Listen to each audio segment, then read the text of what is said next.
Всем привет! Добро пожаловать на канал. И в этом видео я хочу поделиться собственными ошибками в обучении, которые мешают мне достаточно продуктивно работать, тратить меньше времени и сил на весь этот процесс. И в основном эти ошибки касаются организационных каких-то вопросов, моих внутренних каких-то противоречий. То есть то, что реально просто мешает мне. То есть даже при хороших техниках, стратегиях и всему прочему бывают факторы, которые, как бы пожирают наши ресурсы, не дают нам быть максимально эффективными. И я решила поделиться этими вещами, достаточно абстрактными, очень личными, для того, чтобы каждый из вас тоже задумался, а что вот у меня происходит, как я организовываю свой процесс, что может мешать, как я могу это улучшить, что я могу убрать и так далее. И начну я с причины, которая больше всего меня, честно, раздражает. Это то, что я никак не могу смириться с тем, что я спринтер, а не марафонец. То есть, как бы я не старалась, как бы я не убирала там лишние отвлекающие факторы, как бы я не концентрировалась, как бы я не медитировала, не старалась растянуть свою концентрацию на там час хотя бы на 50 минут. В любом случае, после 25 минут, а то и, ну, 25-30 минут, моя концентрация просто стремится к нулю. У меня как будто внутри таймер. Все. После этого времени мой мозг выключается. Я выключаюсь, я больше ничего не могу делать. Продолжать просто невозможно. И меня это раздражает, потому что мне кажется, ну вот сиди и учись хотя бы час. Читай там хотя бы час, потому что, чтобы вникнуть в дело, нужно от 10 до 15 минут, то есть чтобы как-то погрузиться. Я только вхожу в поток. Оправдывает меня только то, что я быстро погружаюсь в дело и очень интенсивно работаю. То есть действительно это такой вот очень концентрированный спринт у меня получается. Я много чего делаю, но вот после там 25-30 минут тут же все это выключается, и я не могу с этим смириться, из-за этого я сижу дольше. Но этого как бы это бессмысленно получается. Следующая ошибка, которую я недавно обнаружила за собой, это то, что я любитель уходить очень сильно в сторону, отрываясь от базовых знаний. И что я имею в виду? Вот я в своем самообучении изучаю когнитивистику, изучаю нейробиологию и так далее, и все свои знания стараюсь садить на эту основу. То есть если я изучаю мотивацию, там к какому-то видео готовлюсь, я все это изучаю, но все равно как бы опираюсь на то, что я уже знаю, на какие-то знания о мозге, я периодически возвращаюсь, там что-то прочитываю и так далее.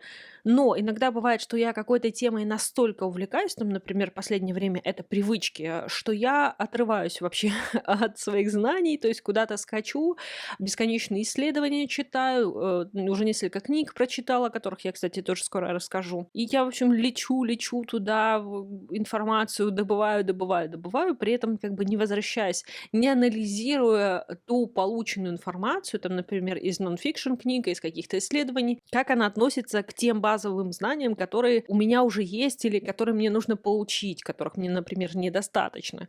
Почему это очень важно? Да потому что базовые знания это база, на которой мы стоим. Если у вас очень хорошие, очень подробные базовые знания, вы понимаете во всех ответвлениях, во всех там каких-то отходах от вашей деятельности гораздо больше, потому что у вас есть знания, с которыми вы можете проводить собственные связи, собственные аналогии, проводить более глубокий анализ и так далее. Еще одна проблема, с которой я тоже периодически сталкиваюсь, особенно когда очень сильно устаю, это то, что я начинаю строить планы, а не учиться. То есть я составляю какие-то учебные планы, ну, то есть у меня есть основной учебный план, но есть подпланы, как бы, на темы, которые я хочу изучить также. И я начинаю копаться в этих учебниках, потом я еще какой-то учебник нахожу, потом еще какую-то книгу, и я это тоже хочу прочитать. Ну, короче, я начинаю копаться во всем этом. Конечно же, материала на любую интересующую меня тему множество. И остановиться очень сложно. Остановиться, изучить то, что уже есть, и идти дальше очень-очень сложно. И иногда я закапываюсь в этом всем планировании и по факту не учусь. Но мне кажется, что я создаю видимость деятельности. Ну, как бы, это деятельность какая-то, но это видимость деятельности, как мне кажется. То есть никакого контента, никаких знаний у меня нету. Соответственно, всегда нужно все-таки находить какую-то золотую середину. Да, планировать нужно составлять учебный план, необходимо. Вам нужно понимать, какие у вас есть источники, что они из себя представляют, что они вам могут дать и так далее. Но при этом все-таки изучать их тоже нужно, а я иногда об этом забываю. Следующая проблема, на самом деле, больше относится к нон-фикшн, хотя, я думаю, уже и ко многим моим областям изучения тоже это можно отнести. Так вот, я иногда переоцениваю важность информации, что не дает мне просто спокойно сесть и позаниматься. Вот когда вы, не знаю, получаете в руки какую-нибудь книгу, и вам кажется, что информация оттуда крайне-крайне важна. То есть она, возможно, там перевернет вашу жизнь, улучшит ее качество, как-то, в общем, на вас, скорее всего, очень сильно повлияет. И лично в моем случае я не читаю в этом случае книгу. Даже если я очень сильно хочу, потому что мне кажется, что нужны какие-то супер условия, супер концентрация, супер отдохнувшие. В общем, я все время ищу какие-то идеальные условия для того, чтобы сесть и максимально сконцентрироваться. Мне кажется, что если у меня не будет максимальной концентрации при этом, я что-то обязательно упущу, и это будет просто катастрофа. Но на самом деле, конечно же, я что-то упущу. Конечно же, я что-то пропущу и как бы не восприму. Для этого нужно несколько раз прочитать тот источник, который вы хотите действительно прям вот на 100% проработать. Одного чтения в любом случае будет недостаточно. Но вот это ощущение повышенной важности, оно, конечно, хорошо. Оно, конечно, дает ощущение концентрации, то есть вам кажется, что информация важная. То есть это для мозга знак, что нужно хорошенечко поработать, сконцентрироваться. Но когда это гипертрофированное чувство, то оно вообще отключает все возможные действия. Вы думаете, что если я не сделаю это идеально, то вообще не буду делать. Вот это тот самый случай. Следующая проблема, которая немного противоречит той проблеме, которая была немного ранее, это то, что иногда я слишком откатываюсь назад. Что я имею в виду в этом случае? То есть ранее я говорила о том, что я люблю увлекаться какой-то темой и прям сильно в нее погружаться, но иногда у меня бывает обратный совершенно эффект, когда мне кажется, что я совершенно не знаю ничего из базы, я что-то упустила, я что-то забыла, и я прям до нуля дохожу, то есть прям начинаю все заново перечитывать, хотя эта информация зачастую у меня уже очень сильно отпечаталась, я все прекрасно знаю, но вот это ощущение, что если ты там чуть-чуть не дошел где-то до конца, там не дочитал учебник или еще что-то, то нужно обязательно начинать с самого начала.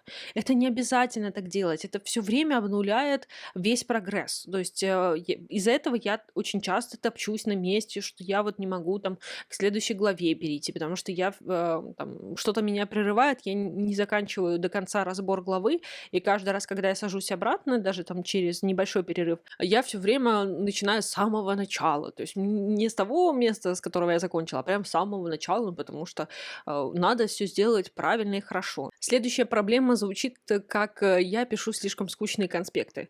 Я очень часто на канале говорю о том, что нужно перерабатывать знания, нужно писать своими словами и так далее, но сама очень часто скатываюсь в какие-то очень, знаете, такие пресные, скучные конспекты. Хотя я знаю, что нужно там... Иногда я вижу возможности, что можно картинку нарисовать, можно схему нарисовать, можно какую-то построить диаграмму. Это будет лучше, интереснее, но иногда это откровенно лень. Мне не хочется.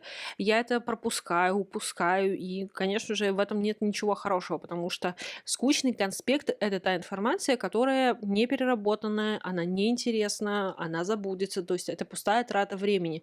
И периодически я в это скатываюсь, и мне это вообще совершенно не нравится, но зачастую, конечно, это бывает в те случаи, когда ты уже уставший, ты уже измотанный, ты уже там на какой-то час твоего изучения это делаешь, и как бы фантазии уже не хватает. Еще, кстати, одна проблема, которая связана как раз-таки с ленью, это то, что я не делаю карточки для источников. Ну, по крайней мере, не в таких объемах, каких мне нужно, потому что для меня это жизненно важно. То есть это мой рабочий инструмент. Исследования, которые читаю пачками, тоннами, перерабатываю. И для того, чтобы их лучше систематизировать, и для того, чтобы не просто их прочитать и как бы иметь в виду, потому что потом ты никогда в жизни не найдешь это самое исследование, если там какую-то закладку не сделаешь, что-то не запишешь, какое-то название не запишешь и так далее. И самым удобным является составление карточки. Ну, там некоторые делают электронные, я делаю обычные, мне так комфортнее, удобнее. В общем, Я не так часто это делаю, при том, что я, повторюсь, перерабатываю миллион исследований, ну не миллион, конечно, ну очень много, короче, много-много исследований, и мне это нужно, мне это важно, я их использую в своей работе, то есть я постоянно к ним возвращаюсь и в учебе, там в университете, и на канале. И последнее, чем я хочу поделиться, это проблема в том, что иногда я бываю слишком самоуверена. То есть я утверждаю какие-то вещи, и я как бы вроде бы их знаю, но я не помню уже, откуда я это знаю, ну и так далее. Зачастую это происходит из-за того, что я пропускаю самопроверки, то есть какие-то тестирования, самотестирования. Если в университете у меня это проводят регулярно, и те знания, которые я там получаю конкретно там, они все время проверяются, и я более-менее в них уверена. А вот те, что я получаю сама, я не всегда тоже проверяю себя, не всегда так часто это делаю. То есть я периодически это все-таки делаю, отвечаю там на вопросы, прохожу тестирование, какие-то там сама себе головоломки задаю и так далее. Но все-таки, мне кажется, это не в таком объеме происходит, как это нужно, потому что те знания, которые я даю, они, ну, такие не самые простые, они должны иметь под собой очень хорошую теоретическую базу, то есть нельзя сказать что-то такое вот, и, ну вот просто потому что. В моем случае это невозможно, и нужно все-таки опираться на существующие исследования, на существующую информацию, там, или то, что в учебнике написано, тоже это важно знать, это важно помнить. В общем, иногда я бываю слишком самоуверенной, потом от этого страдаю. И на этом все. Я надеюсь, вы задумаетесь над тем, что у вас происходит в жизни, что происходит в жизни, в организации, точнее, вашего учебного процесса, что вам мешает. Может быть, где-то мы с вами похожи, может быть, наоборот. Может быть, вы что-то посоветуете или пожалуетесь. Все это пишите в комментариях. И подписывайтесь, ставьте лайк. До следующих видео. Пока-пока.